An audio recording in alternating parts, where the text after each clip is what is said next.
Guys, I hope all of you fine. Today we are discussing IR spectroscopy या फिर हम इसे यूं भी कहेंगे IR स्पेक्ट्रोफोटोमेट्री। तो चलिए इसके पहले डेफिनेशन देख लेते हैं। डेफिनेशन देखेंगे तो हमें कुछ आगे समझ आएगा। तो वैसे भी हम देखते हैं कि हर टॉपिक में उसकी आधी कहानी छुपी हुई होती है। अब जैसे कि IR, अब हमारे पास IR का मतलब इंफ्रारेड स्पेक्ट्रोमेट्री या स्पेक्ट्रोफोटोमेट्री का क्या मतलब हमारे पास स्पेक्ट्रोस्कोपी जो होते हैं वो लाइट को एब्जॉर्ब करती है, ऑब्जॉर्प्शन होता है वहाँ। तो ये जो हमारे पास स्पेक्ट्रोस्कोपी है वो एक इंस्ट्रूमेंट है जहाँ पर हम इंफ्रारेड रेडिएशन की जो एब्जॉर्प्शन है वो मेजर करते हैं। तो इसकी डेफिनेशन भी यही कहती है कि IR spectroscopy is concerned with the study of absorption of infrared radiation which cause vibrational transition in the molecule।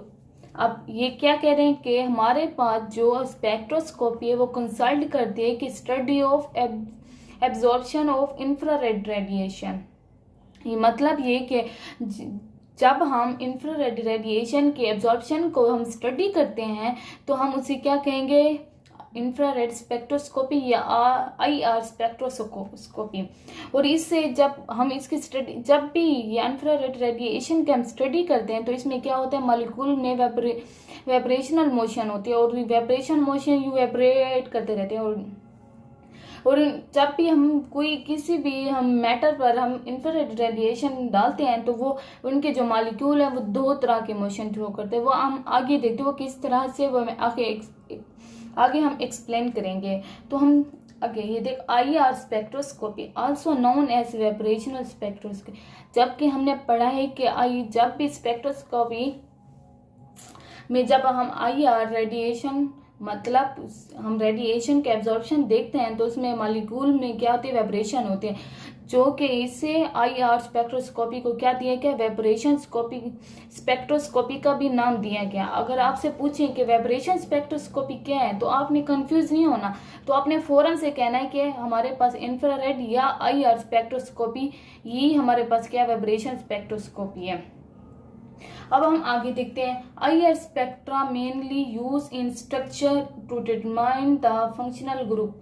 मतलब कि हमारे पास जो ये स्पेक्ट्रा है IR रेडिएशन का, तो ये क्या करता है, किसी भी स्ट्रक्चर में उसका फंक्शनल ग्रुप, अब कोई कंपाउंड या कोई हमें मॉलिक्यूल दिया गया तो हम उसमें क्या ये करेंगे कि उसके अंदर कौन सा फंक्शनल ग्रुप है, तो उसके लिए हम कौन सा स्पेक्ट्रोस्कोपी यूज करते हैं, यही और IR स्पेक्ट्रोस्कोपी यूज करते हैं, इंफ्रारेड स्पेक्ट्रोस्कोपी यूज करते हैं।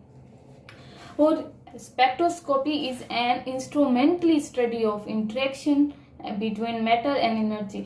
यहाँ हमने इंफ्रारेड का स्टडी किया था, अब हमने स्पेक्ट्रोस्कोपी, बार बार नेम ले रहे हैं, IR के आगे स्पेक्ट्रोस्कोपी है, यहाँ हम स्पेक्ट्रोस्कोपी को देख रहे हैं वो क्या है। अब वो कह रहे हैं कि जो स्पेक्ट्रोस्कोपी है वो क्या है, मैटर और एनर्जी के दरमियान जो इंटरेक्शन, जो रिलेशन, जो उनके दरमियान कनेक्शन है, उस जब भी लाइट किसी भी मैटर पर लाइट पड़ती है तो उसकी एनर्जी बढ़ती है, क्या होती है, वो सब जो हम उसके बारे में स्टडी करते हैं तो हम उसे क्या कहते हैं, IR स्पेक्ट्रोस्कोपी, यानी उसे स्पेक्ट्रोस्कोपी अकेला कहते हैं। और इस जो IR स्पेक्ट्रोस्कोपी है उसमें हम वाइब्रेशनल स्पेक्ट्रोस्कोपी या उसमें हम मतलब ये कि उसके अंदर जो IR या इंफ्रारेड रेडिएशन होते हैं उसकी स्टडी करते हैं। और स्पेक्ट्रोस्कोपी में हम दूसरे भी, जैसे कि UV स्पेक्ट्रोस्कोपी भी हो सकती है और विजिबल स्पेक्ट्रोस्कोपी भी हो सकती है। स्पेक्ट्रोस्कोपी एक इंस्ट्रूमेंट है और जो हम IR स्पेक्ट्रोस्कोपी पढ़ी है एक रेडिएशन है जो हम इस इंस्ट्रूमेंट में से गुजारते हैं और उसकी स्टडी करते हैं। अब वो कह रहे हैं कि इंफ्रारेड स्पेक्ट्रोस्कोपी जो है वो क्या है, असल में इस द स्पेक्ट्रोस्कोपी एक खास किस्म की स्पेक्ट्रोस्कोपी है। अब स्पेक्ट्रोस्कोपी क्या है, एक इंस्ट्रूमेंट है, वो ये कहते हैं कि हमारे पास जो एक खास किस्म का इंस्ट्रूमेंट है दैट डील्स मतलब स्टडी करता है, हमें बताता है, उसके अंदर देखता है, उसको जांच करता है with the infrared reason of electromagnetic spectrum.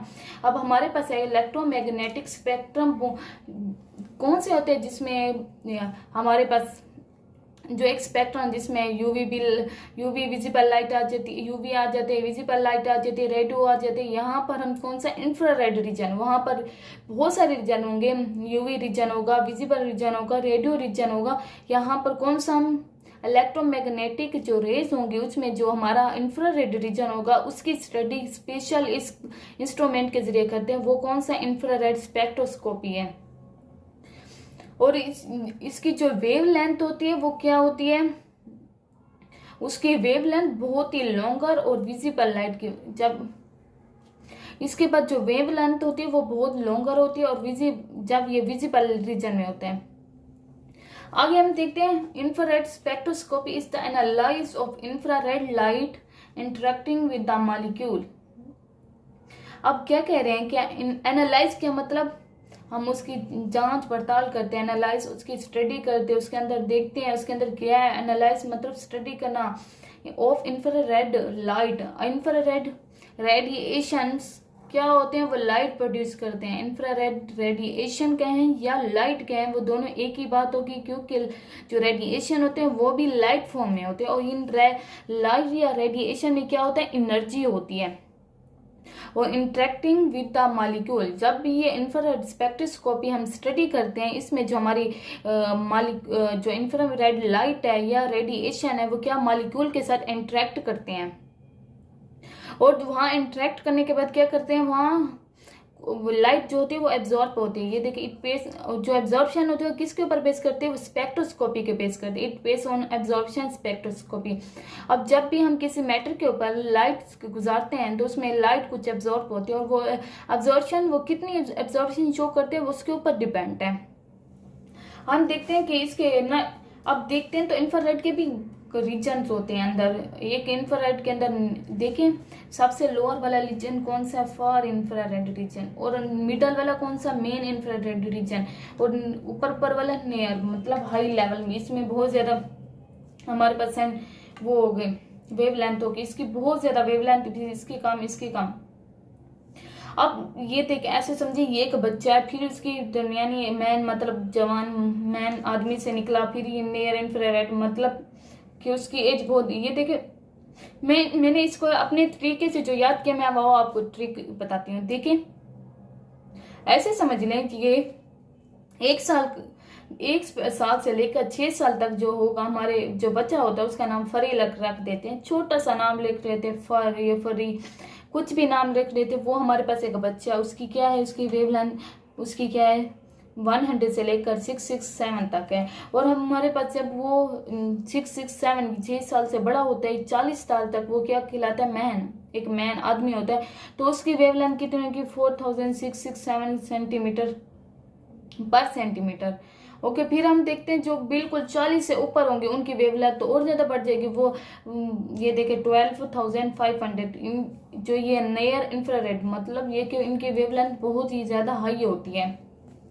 हमने कितने रीजन पढ़े, अगर आप किसी भी सवाल में आ जाए कि इंफ्रारेड स्पेक्ट्रोस्कोपी कितने रीजन है तो हम कहेंगे 3 रीजन है और उनके रीजन के नाम बताएं, फार इंफ्रारेड रीजन, मेन रीजन और नियर इंफ्रारेड रीजन। अब इसके हम देखते हैं प्रिंसिपल क्या, प्रिंसिपल में क्या कहते हैं, प्रिंसिपल ऑफ आईआर स्पेक्ट्रोस्कोपी में देखते हैं कि होते क्या, molecule are made up of atoms link by molecule. मतलब कि हमारे पास जो बड़ा मॉलिक्यूल है, जैसे कि यहाँ देख लेते हैं बड़ा मॉलिक्यूल है, उसके अंदर छोटे छोटे मॉलिक्यूल हैं, एटम्स हैं। मॉलिक्यूल के अंदर क्या होते हैं, एटम्स होते हैं। एटम के आपस में बॉन्ड के जरिए जुड़े हुए होते हैं। ये देखिए आपको बॉन्ड नजर आ रहे हैं, ये बॉन्ड के जरिए जुड़े हुए होते हैं। मॉलिक्यूल आपस में बहुत ज्यादा क्लोजली पैक होते हैं। अब ये जुड़े हुए होते हैं। द मूवमेंट ऑफ जो एटम्स होती है, ये देखिए लिंक बाय केमिकल बॉन्ड, ये केमिकल बॉन्ड के जरिए जुड़े हुए हैं मॉलिक्यूल के अंदर जो एटम्स हैं। The movements of atoms and chemical bond like spring and balls, मतलब ये कि जब हम इनके अंदर वाइब्रेशन होती है, ये नहीं कि हमारे पास जो बॉन्ड होता है वो टूट जाता है।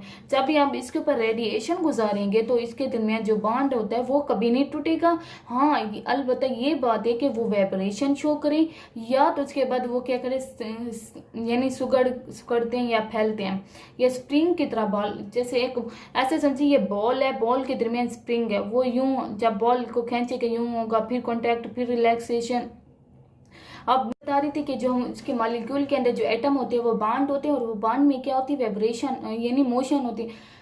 कोई भी जब भी लाइट पड़ेगी तो उसके अंदर वो मोशन शो करते हैं, या तो वो वाइब्रेट करते हैं, वाइब्रेट करते रहते हैं, या तो फिर वो क्या करते हैं, कॉन्ट्रैक्ट या रिलैक्स होते रहते हैं यूं यूं अपनी तरफ। और the characteristic of vibration are called frequency of vibration. मतलब कि हमारे पास जो लाइट फॉल हुई थी, जो हमारे पास जो मॉलिक्यूल था उसके ऊपर, तो उसके बाद जो एनर्जी थी उस रेडिएशन में वो एटम के पास चली गई, और जो एटम्स हैं उन्होंने उस एनर्जी को क्या किया, वाइब्रेशन एनर्जी में यूज़ किया। और जो एनर्जी यूज़ हुई है उसे हम जो एनर्जी यूज से हम उसे क्या कहते हैं, फ्रिक्वेंसी ऑफ वाइब्रेशन। मतलब हम यहाँ जो हमारी वाइब्रेशन है पर सेकंड यानी पर मिनट कितनी हुई वो हम मेजर करेंगे, कि उसी हिसाब से फिर हम मेजर करेंगे कि एनर्जी कितनी है मॉलिक्यूल में, या कितनी एनर्जी इन्होंने एब्जॉर्ब की है। Most of the analytical application are confined to the middle year region. मतलब ये कि हमारी जो बहुत ज़्यादा एनालिटिकल कौन सी होती हैं, qualitative analysis, quantitative analysis. Analytical में हम बहुत ज़्यादा मेजरमेंट करते हैं कंपाउंड का स्ट्रक्चर, क्वांटिटी, क्वालिटी कितनी है। फिर ये कह रहे हैं कि तो एनालिटिकल एप्लीकेशन इसकी बहुत ज़्यादा फेमस है। वो कौन सी फेमस है, वो ये कि इसका IR जो रीजन है, जो मिडल वाला रीजन है, वहाँ पर जो वो वाला है ना, वो बहुत ज़्यादा अब्जॉर्प्शन शो करता है, जिसकी वजह से बहुत से ऑर्गेनिक कंपाउंड वहाँ एब्जॉर्ब होते हैं। और यही ये बहुत ज़्यादा एप्लीकेबल है। इसका दरमियान वाला या मिडल एरिया जो है वो बहुत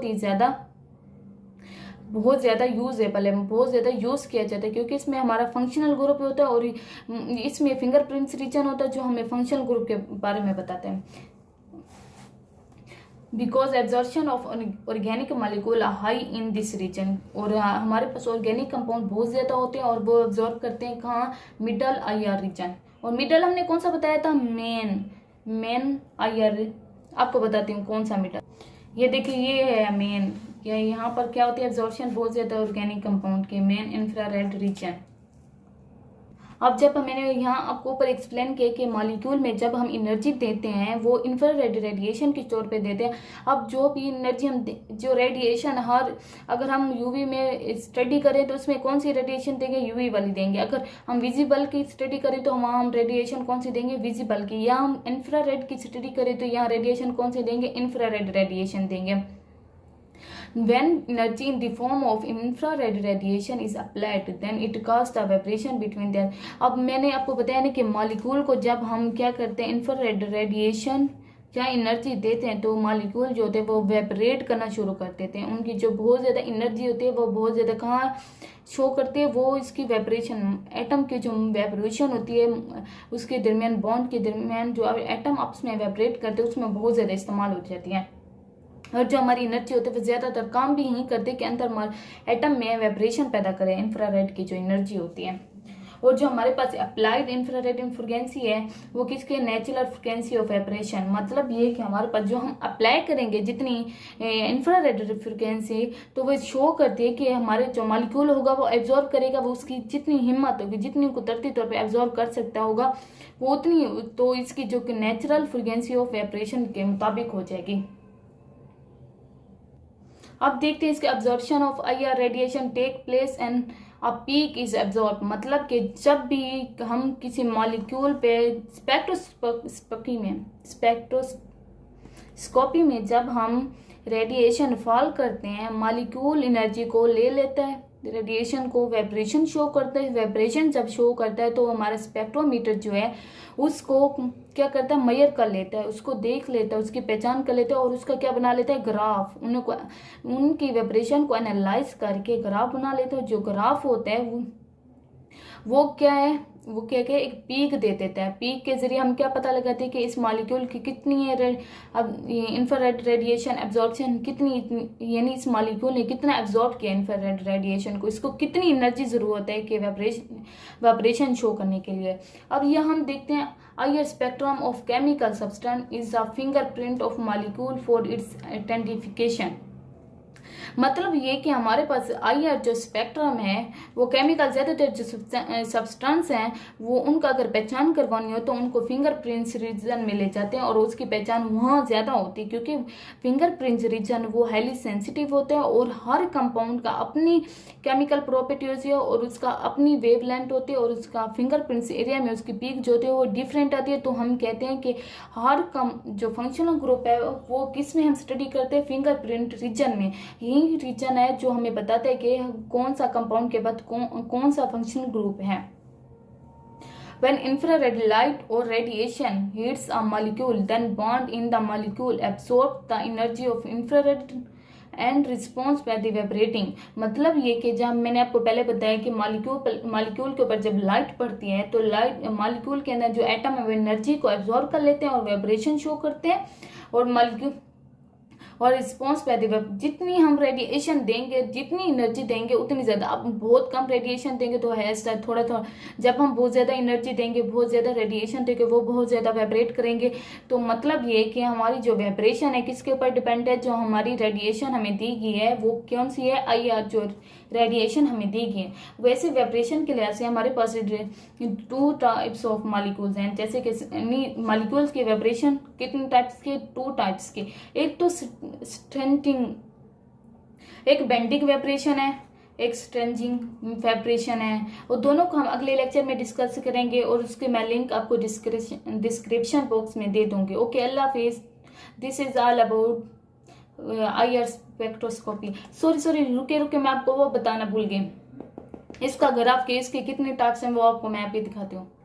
इसको देख लेते हैं कि वैसे हमारे पास जो स्पेक्ट्रोस्कोपी है उसमें कौन सी 2 तरह के वाइब्रेशन, एक नॉन फंडामेंटल वाइब्रेशन, एक फंडामेंटल वाइब्रेशन। और फंडामेंटल वाइब्रेशन में क्या होते हैं, 2 तरह के, फिर बेंडिंग वाइब्रेशन और स्ट्रेंजिंग वाइब्रेशन। जो बेंडिंग होते हैं, फिर बेंडिंग 2 तरह की होती है, एक इन प्लेन बेंडिंग होती है, एक आउट ऑफ प्लेन होती है। और जो आउट ऑफ प्लेन है फिर ये वैगिंग और ट्विस्टिंग में, और जो इन प्लेन होते हैं फिर वो सीजरिंग और रॉकिंग में हो जाती है। और जो हमारे पास स्ट्रेचिंग वाइब्रेशन है वो सिमेट्रिकल और इनसिमेट्रिकल होते हैं। तो हम ये नेक्स्ट लेक्चर में हम डिस्कस करेंगे इसकी सारी वाइब्रेशन को और ये किस तरह वाइब्रेट करते हैं और इनकी जो टाइप्स हैं वो मैं डिस्कस करूंगी। ओके, अल्लाह हाफिज।